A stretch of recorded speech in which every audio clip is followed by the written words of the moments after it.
Welcome everyone to the new episode of I Want to Sleep in a Coffin. Am I crazy or am I just a vampire? Funnily enough, I was filming this intro and I was like, I read so many vampire shit. I should do a column called this. Hello beautiful bookworms, my name is Katarina and welcome to my channel, and today I'm going to be doing something that I always love to do for you guys, and that is reviewing the new Junji Ito that just came out.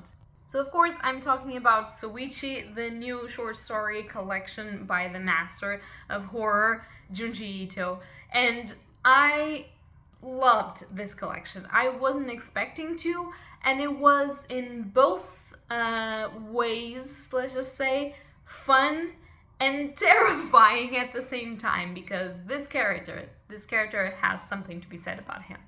So without further ado, let's get into Soichi. Actually, full disclaimer, I am not entirely sure if Soichi is the correct pronunciation of this name, but it's a but.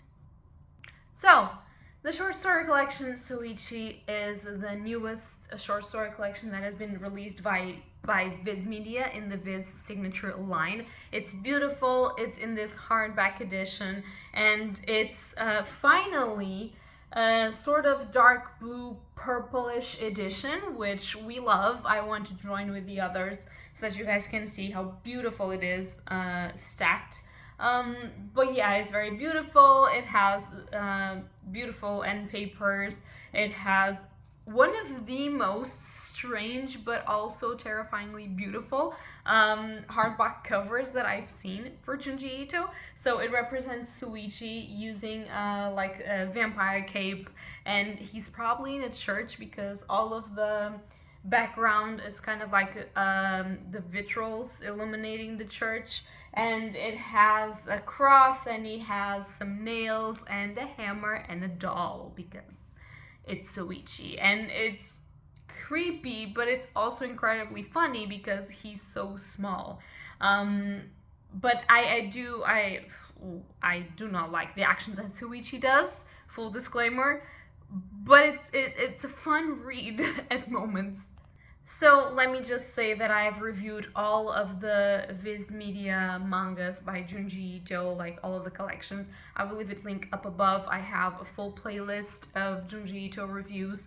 So if you want to take doubts of any of other stories or something, just go there, you can click there and see what I think. But regarding Soichi, this is another of the short stories collection that Junji Ito has done that has a full kind of engrossed beginning, middle, and end, because it's set with the same characters throughout the entirety of the story collection, which is not really how Junji Ito usually plays the thing. He normally does a lot of short stories and they bind them up in a collection that has a name that has to do with one of the stories, and it doesn't have anything to do amongst them. It's just creepy and it has some thematics, but in general, it's not very normal for his stories to be just focused on one character or on one sort of surrounding situation that is going on. And in this short story collection, we have even the turning of the seasons for the same characters. We have something that happened in the previous story that will impact the story next to it, and so on and so forth. And so if you want to read a Junji Ito that only has to do with somewhat of an amount of characters and it has kind of a conductive line through all the plots, this is a good one for you. I wouldn't recommend Soichi as a starting point for Junji Ito. I wouldn't do it because I think this is a difficult character to be liked.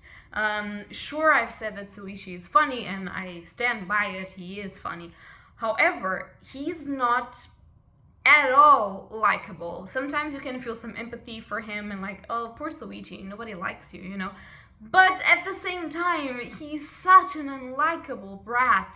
I do believe he has conduct disorder issues, and honestly, he has some narcissistic traits that worry me when he grows up, but I mean, he's a fictional character and probably won't grow up because Soichi is fun because he's a little demon, let's just say.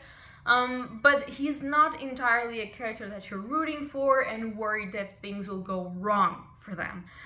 In this case, you're like, yes, something is going to definitely go wrong for Soichi because he has it coming, and I hate saying this, but he's just doing bullshit and frightening people and being like really egotistical and really mean, especially to his parents, grandparents, and his family in the overall. Even though some of the people in the family really try and really care for him, and he messes it up because he is incapable of any type of feeling. But apart from that, Soichi's stories, he presents himself as this kid that is very pale and apparently has an iron deficiency. And that's why he always has nails in his mouth, because he has to suck the iron from the nail. Obviously, that's not what it is. Soichi kind of just thinks he's a vampire. He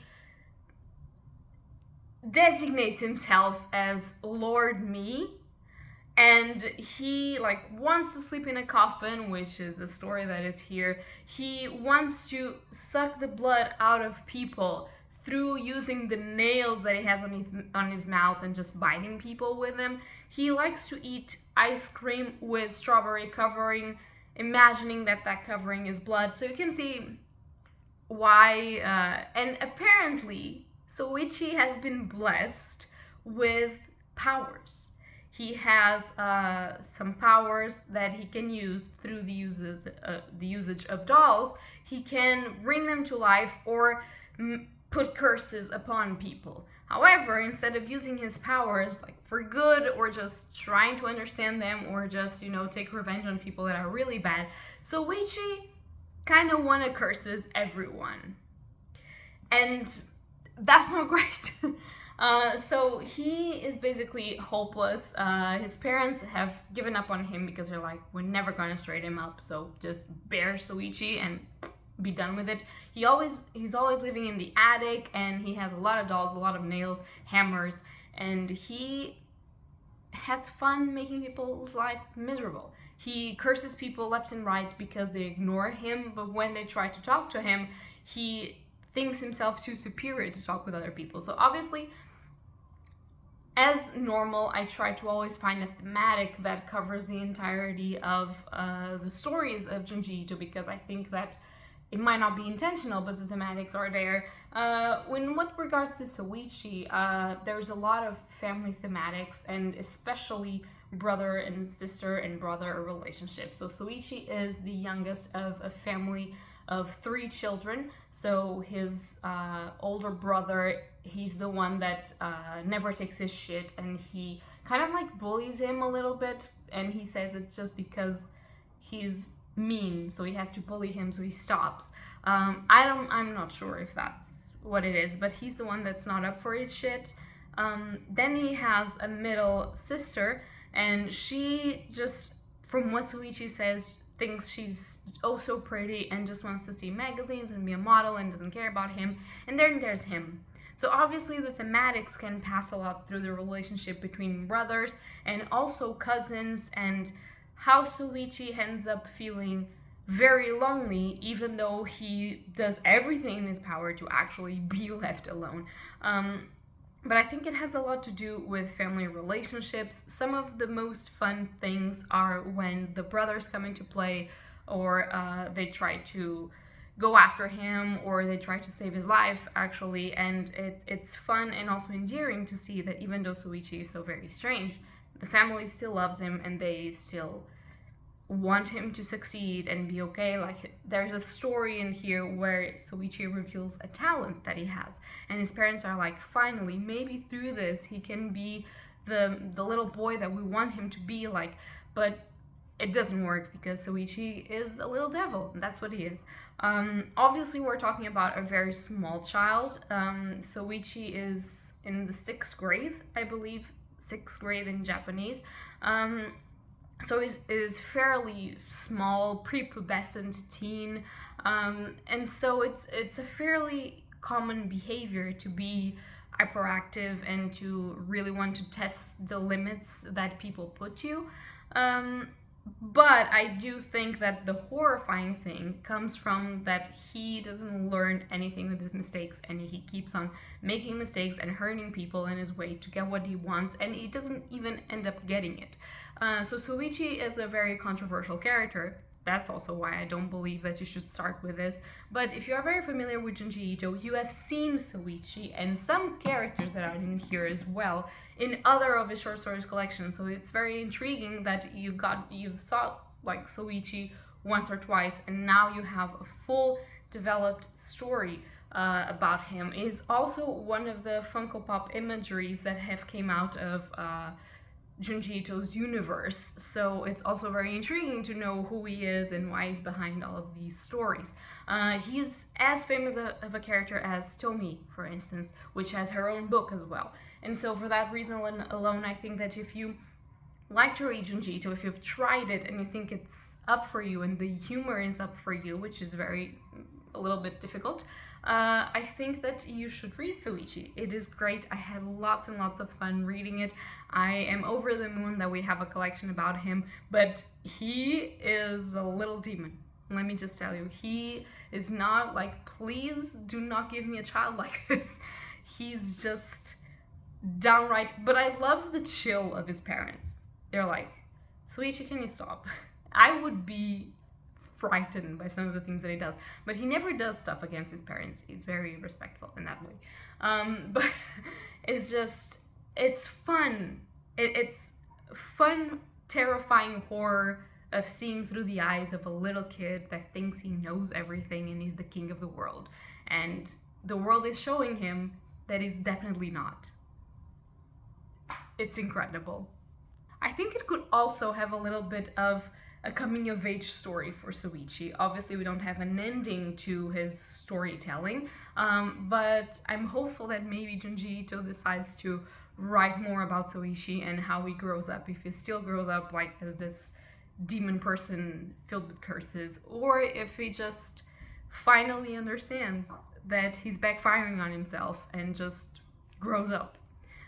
So it's a very interesting commentary on growing up, actually. So yeah, I like Soichi. I really like it. It has been one of my favorite recent short story collections by Junji Ito. It has that spark, it has that flame, it has interesting characters, and you are down with them 100%. So it was really worth it. So yeah, guys, that's going to be it for today. If you've read Soichi or any of the Junji Ito collections and want to tell me something down below, just leave it in the comments. I hope that you guys enjoyed it. Leave a like or subscribe if you did, and happy readings to you all. Bye!